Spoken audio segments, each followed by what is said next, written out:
Hey everyone, it's Colleen Suchecki here with Believe, Grow, Shine, and thank you so much for joining me today. I'm really excited and a little nervous to share this with you today. So what we're going to be talking about today is one of the most powerful, life-changing things that I've noticed that has helped me heal from past trauma. And if you just give me a quick second here, I'm gonna share this on my personal page to try to, so people know. Hi, Wendy. Hello. Thanks for joining me. All right, I'm just gonna share this video really quick and we will get started. So I'm almost there. Okay. All right. So if you're coming here, say hello so I know you're here. And today we're going to be talking about one of the most powerful things that I've noticed on my journey of healing from past trauma that has been a life changer for me. Hey, Christy. I hope you're doing well too. Thanks for joining me. So I've been wanting to share this for a few weeks now, and I also realized that in talking about past trauma, that I want you to know that I'm coming from a place from my heart, because I know it can be a very sensitive subject and it can be a very sensitive topic, and I really want to honor that. And I also want to share what has been really life-changing for me and where I see many people struggle.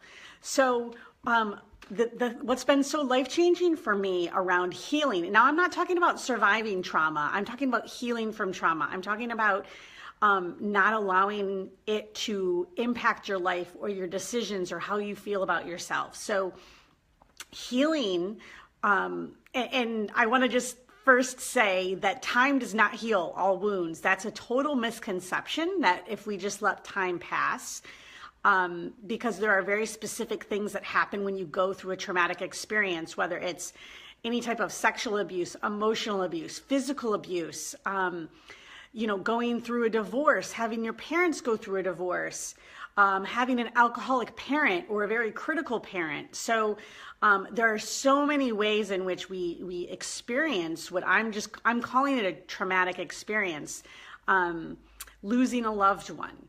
So what has been really life-changing for me on my journey has been taking responsibility for my healing.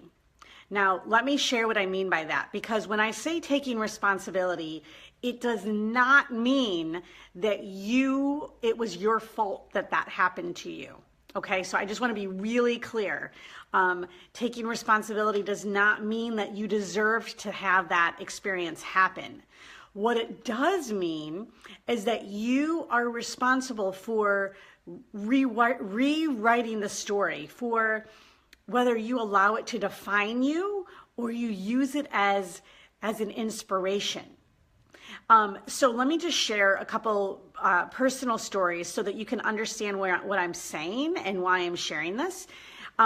So one experience that I want to share is in 2010, and some of you already know this. Hey, Nikki, hi. And some of you already know this, I've shared this before, is that in 2010, out of nowhere, I started getting severe anxiety and panic attacks that seemed, like I said, to come out of nowhere. I had no idea what was happening at the time. And long story short, it was in the process of recovering memories of sexual abuse as a child that I had repressed for almost 30 years.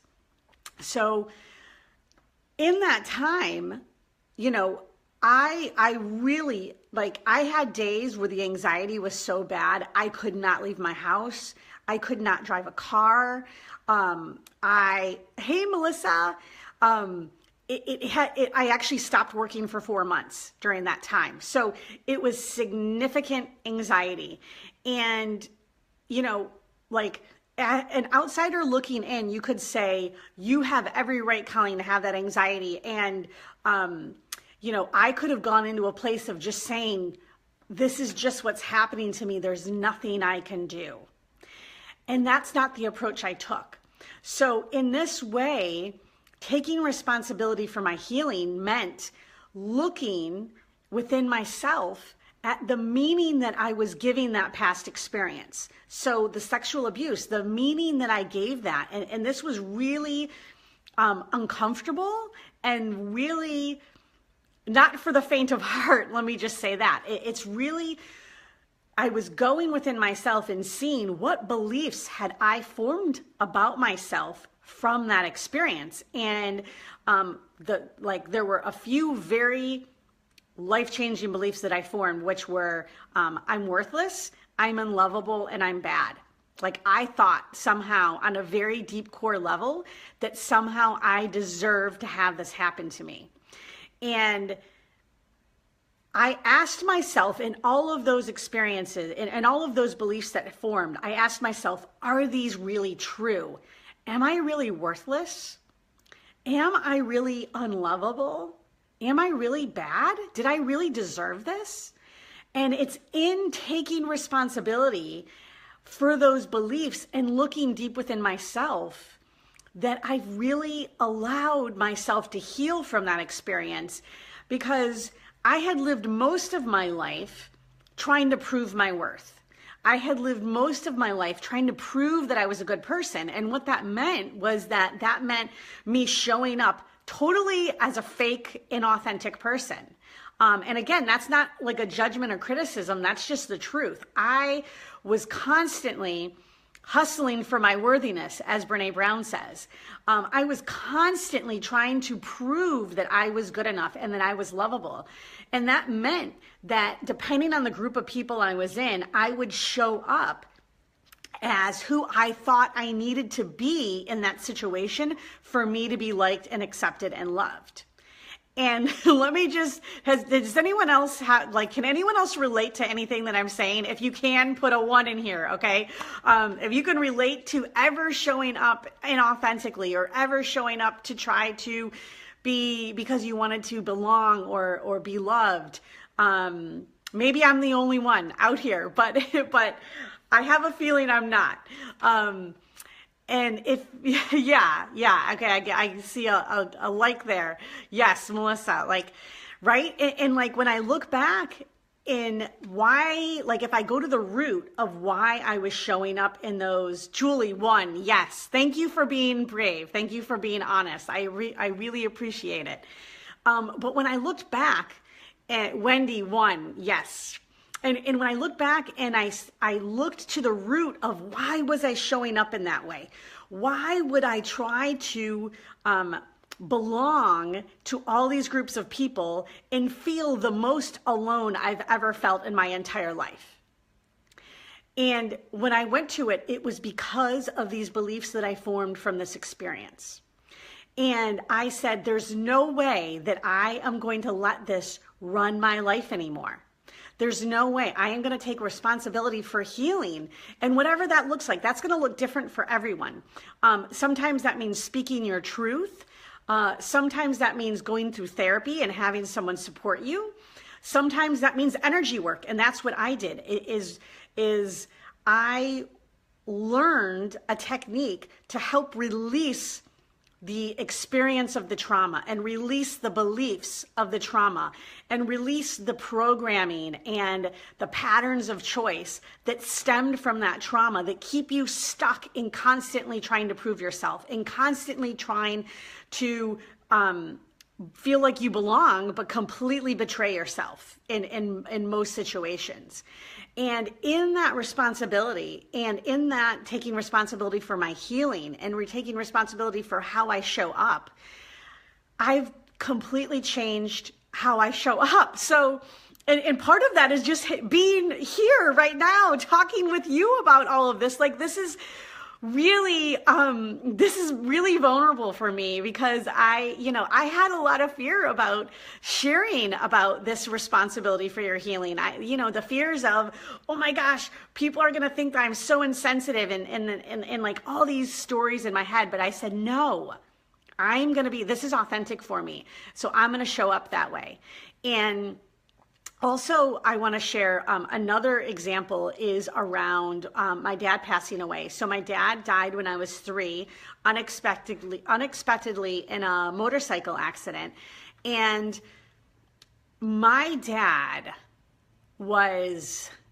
he was like the world to me. He was this epitome of just like love and joy. And I felt so connected to him. And even though he passed when I was 3, I can still tap into that feeling right now.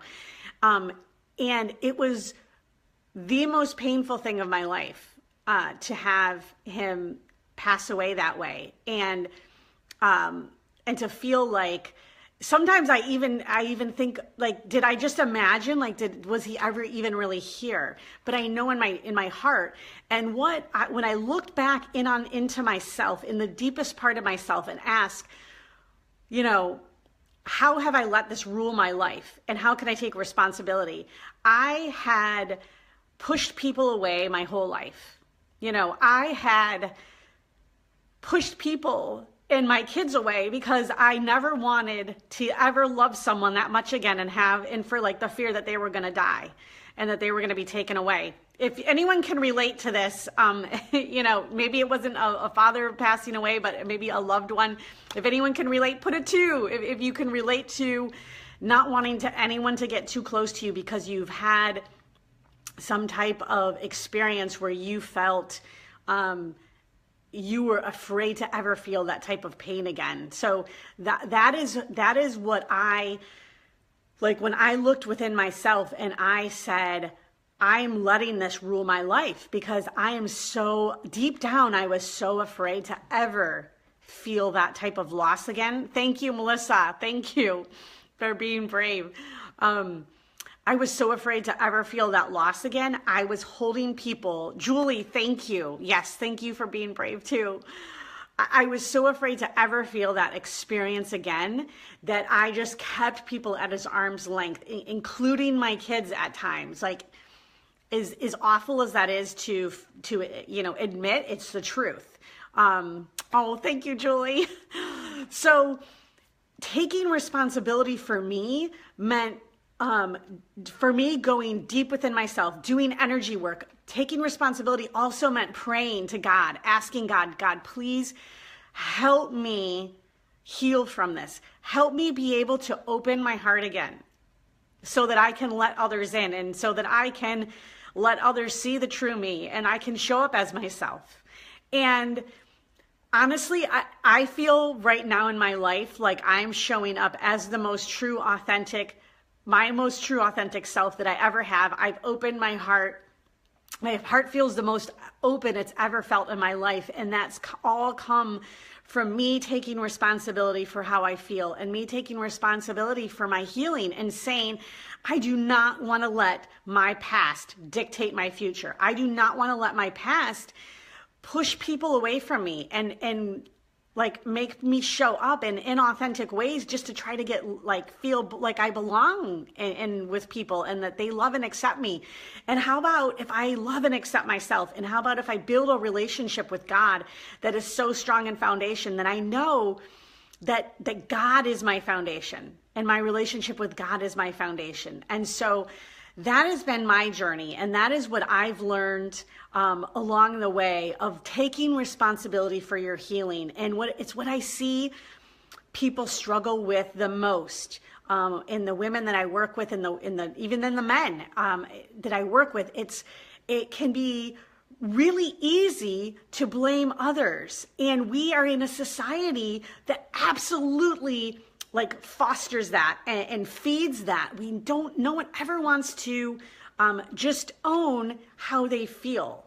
And again, this is not to say at all that you are responsible for the trauma that happened. This is not to say that you deserve that to happen. I hope that is clear. But it is to say that if you want to have the power to change and rewrite your story from the past, you need to accept responsibility for your life right now and for your healing journey. Again, whatever that means to you. So I just wanted to come on today and share that with you all. It's been something that's been on my mind for the past few weeks, and whether you're here with me live now or if you're watching the replay, I am so honored. And if you are struggling to change how your past is affecting you right now, and you feel like you resonate with me, I do. There's many different ways in which we can work together, and really, because you don't have to let the past dictate your future. There are, and I'm living proof right here that you can rewrite the story, and you can show up authentically, and you can feel like you are worthy and that you are lovable, and it comes from within you. So if you are interested and you would like to reach out, you can just send me a private message, or you can go on my website, Believe, Grow, Shine, and reach out to me, or through email, support@believegrowshine.com. And I'm happy to have a complimentary conversation with you to see if it's a good fit. And if it's not, I can make some recommendations about what may be helpful for you to move forward.